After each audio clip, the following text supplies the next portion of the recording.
Manali road మీద రాత్రి సమయంలో ఒక కారు రోడ్డు మీద మంచును చీల్చుకుంటూ ముందుకు వెళ్తూ ఉంటుంది. అర్జున్ చాలా జాగ్రత్తగా డ్రైవింగ్ చేస్తూ ఉంటాడు.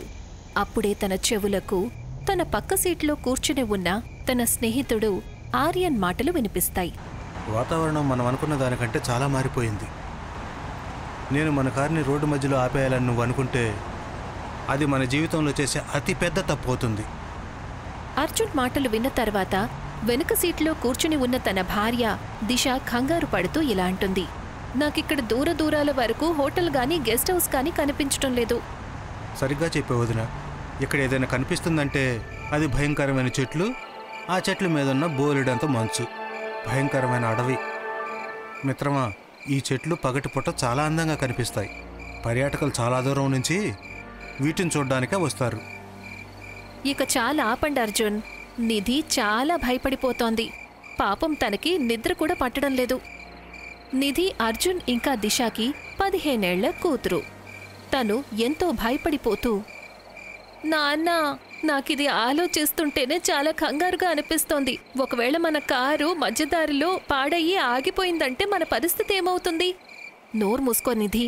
ఎన్నిసార్లు చెప్పాను నువ్విలా అపశకునంగా మాట్లాడకూడదు అని. పర్వాలేదు వదిన, నిధి ఇంకా చిన్నపిల్లే కదా, తను అలా భయపడడం సహజమే. నాకైతే ఈయన మీద కోపం వస్తోంది. మనమందరం ఉదయం పూట బయలుదేరుంటే ఈ పాటికి చేరిపోయి ఉండేవాళ్లం. ఇక చాలా ఆపు దిశ. కేవలం నీ వల్లే నేను ఈ షార్ట్ కట్ దారిలో వచ్చాను. అయినా నేను నీకు చెప్పాను కదా, ఈ దారిలో వెళ్తే మనం 50 కిలోమీటర్లు ఎక్స్ట్రా వెళ్లాల్సి వస్తుందని. ఇప్పుడు నా నిర్ణయానికి నేను చాలా బాధపడుతున్నాను.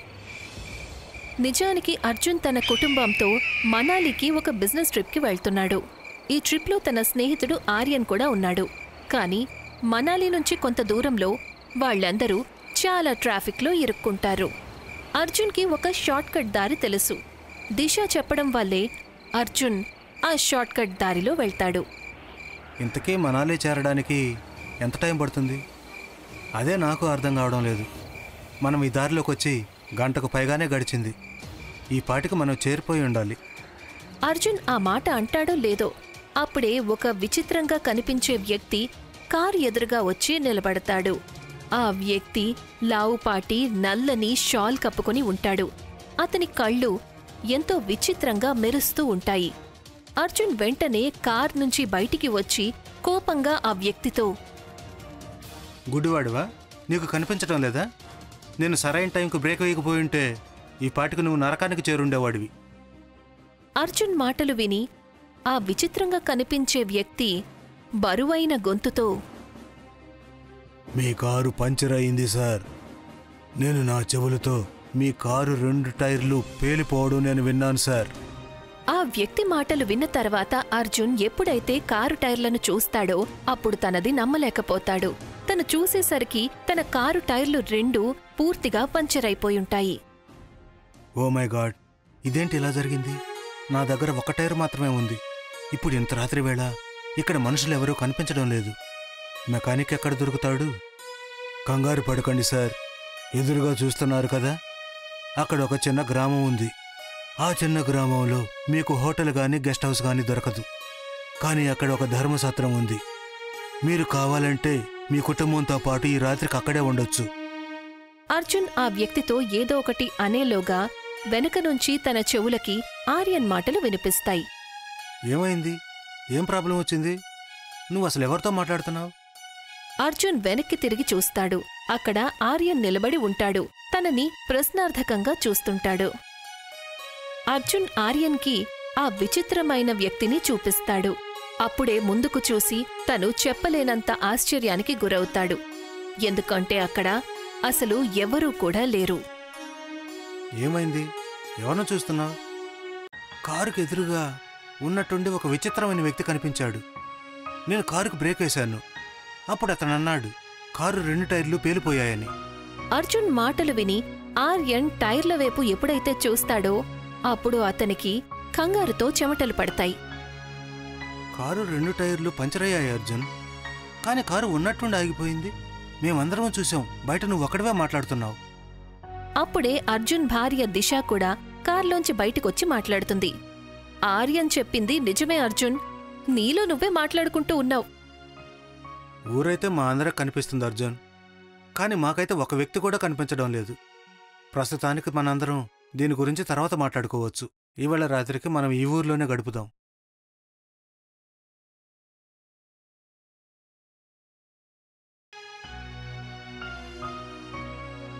కాసేపట్లో వాళ్లందరూ ఆ ఊరికి వెళ్లి నిలబడతారు. ఆ ప్రదేశంలో ఎంతో విచిత్రంగా నిశ్శబ్దంగా అనిపిస్తుంది. ఈ ఊరును చూస్తే ఎలా అనిపిస్తుందంటే అసలు ఇక్కడెవరూ లేరనిపిస్తుంది. ఎటు చూసినా మంచు బాగా కురుస్తోంది, చలి కూడా హద్దులు దాటిపోతుంది. నీకేమనిపిస్తుంది? అందరూ బయటకొచ్చి అర్ధరాత్రి వేళ క్రికెట్ ఆడతారనే? అప్పుడే ఆర్యన్ దృష్టి ఊర్లో ఉన్న ఒక ఢాబా మీద పడుతుంది. అతను చూసేసరికి ఆ ఢాబా బయట మంట కనిపిస్తుంది. అలా చూడు, ఆ డాబా దగ్గర ఎవరో వ్యక్తి ఉన్నట్టున్నారు. అక్కడ చలిమంట కూడా కనిపిస్తుంది. నాకు తెలిసి మనందరం అక్కడికి వెళ్లడమే మంచిది. ఆర్యన్, అర్జున్, దిశ ఇంకా నిధిని తీసుకొని ఆ డాబా దగ్గరికి వెళ్తాడు. ఢాబా దగ్గర ఒక వ్యక్తి చలిమంట వేసుకుని అక్కడ చలి కాచుకుంటూ ఉంటాడు. ఎవరు మీరందరూ? ఈ సమయంలో ఇక్కడేం చేస్తున్నారు? మా కారు రోడ్డు మధ్యలో పాడైపోయింది. ఇంతకీ మీరెవరు? నేను ఈ ఊరు సర్పంచ్ని సార్. ఊరిని చూసుకోవడానికి నేను తరచూ రాత్రులు ఈ డాబా దగ్గర మెలకుతూ ఉంటాను. అన్నట్టు ఇదేం కొత్త విషయమేం కాదు. ఊరు హైవే దగ్గర కారు టైర్లు పంచర్ అవుతూనే ఉంటాయి. సర్పంచ్ గారు, ఈ సమయంలో ఇక్కడ ఎవరైనా మెకానికల్ దొరుకుతారా? అర్ధరాత్రి దాటింది బాబు. ఈ సమయంలో మీకు మెకానిక్ ఎవరూ దొరకరు. మరి ఇక్కడ హోటల్ ఆర్ రెస్టారెంట్, ఇక్కడ గెస్ట్ హౌస్, హోటల్ ఏమీ లేవు. మీకు ఇక్కడ సత్రం అయితే దొరుకుతుంది. అక్కడ ఇవాళ రాత్రి మీరు గడపొచ్చు. ఎదురుగా ఒక చిన్న సందు కనిపిస్తుంది కదా, మీరు ఆ సందులోకి వెళ్ళండి. అక్కడ మీకు సత్రం కనిపిస్తుంది. సర్పంచ్ చెప్పిన తరువాత వాళ్ళు నలుగురు నెమ్మదిగా నడుచుకుంటూ ఆ సందులోకి వెళ్తారు. ఆ సందులో మొత్తం ఇళ్లులన్నీ కూడా పాడుబడ్డ ఇళ్లుల్లా ఉంటాయి. అక్కడసలు చాలా ఏళ్లుగా ఎవరూ లేనట్టు అనిపిస్తుంది. అప్పుడే ఆర్యన్ దృష్టి అక్కడ ఉన్న ఒక పాత ఇంటి మీద పడుతుంది. దాని బయట రాసి ఉంటుంది మఖనా సరాయ్.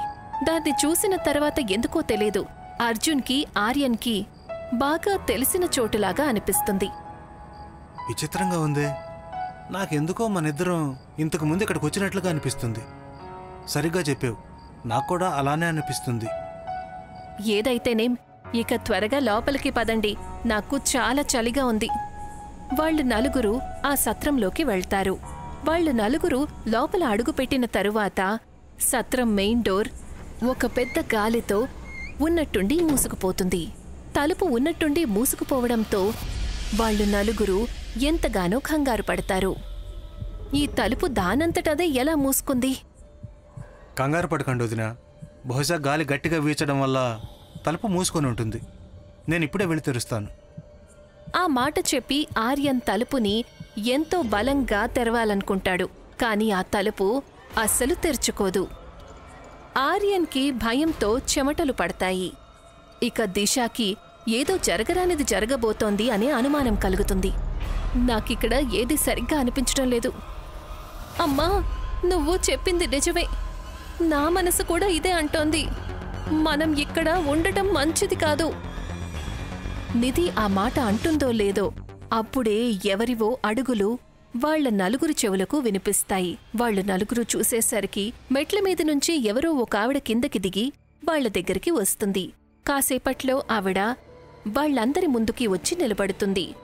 ఆవిడ్ని చూసి వాళ్లందరి కళ్ళు భయం ఇంకా ఆశ్చర్యంతో అలాగే ఉండిపోతాయి. ఆ స్త్రీ ఇంకెవరూ కాదు, ఆమె చూడ్డానికి అచ్చం దిశాలాగే ఉంటుంది. ఎవరు నువ్వు? సరిగ్గా చూడు దిశా, నేను కూడా దిశానే. నా మొహం నీ మొహంలాగా అనిపించడం లేదా? ఆ మాట చెప్పి దిశాలాగా ఉన్న ఆ స్త్రీ మరొక వ్యక్తిలాగా మారిపోతుంది. ఆ వ్యక్తిని చూసి అర్జున్ ఇంకా ఆర్యన్ తమ కళ్లను ఏమాత్రం నమ్మలేకపోతారు. నాకు గుర్తొచ్చింది, నువ్వు మఖనావి. ఇది ఎలా సాధ్యమవుతుంది? నువ్వు చనిపోయావు కదా. మేము నిన్ను మా చేతులతో చంపేశాం. సరిగ్గా చెప్పారు మీరు. సరే, మీకు కనీసం నా మొహం అయితే గుర్తుంది కదా. ఇవాళ్టికి 20 ఏళ్ల క్రితం మీరిద్దరిక్కడికి వచ్చి ఉన్నారు. నా భార్య అందం మీద మీరిద్దరూ చెడు దృష్టి పెట్టారు. మీరిద్దరూ ఎంతో దారుణంగా నా భార్యను నన్ను చంపేశారు. నా ఈ ఇంటికి నిప్పు అంటించి ఇక్కడి నుంచి పారిపోయారు, గుర్తుందా? అర్జున్ ఇంకా ఆర్యన్కి మొత్తం అంతా గుర్తొస్తుంది. వాళ్ళిద్దరూ సరిగ్గా 20 ఏళ్ల క్రితం ఇదే సత్రానికి వచ్చారు. ఆ సమయంలో వాళ్ళు చాలా చెడలవాట్లకు లోనయ్యున్నారు. సత్రం యజమాని మఖనా భార్య అందాన్ని చూసి వాళ్ళిద్దరూ అన్నిటినీ మర్చిపోతారు. వాళ్ళిద్దరూ మఖనా భార్యని బలవంతం చేసే ప్రయత్నం చేస్తారు. తర్వాత దొరికిపోతారనే భయంతో వాళ్ళిద్దరూ మఖనా సరాయ్కి నిప్పంటించి అక్కడ్నుంచి పారిపోతారు. అసలిదంతా ఏం జరుగుతోంది? ఏమంటున్నారితను? దిశ ఇంకా నిధి తమ బలాన్ని పూర్తిగా ఉపయోగించి పారిపోవాలనుకుంటారు. అప్పుడే వాళ్లకి ఏమనిపిస్తుందంటే వాళ్ల కాళ్లని ఎవరో గట్టిగా పట్టుకున్నారనిపిస్తుంది.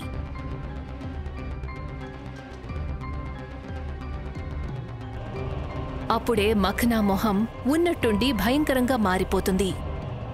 అతని కళ్ళు పూర్తిగా నిప్పురవ్వల్లాగా ఎర్రగా ఉంటాయి. అప్పుడే ఉన్నట్టుండి ఒక పెద్ద పేలుడుతో నిధి మొహం పేలిపోతుంది. అతను మన అమ్మాయిని చంపేశాడు అర్జున్.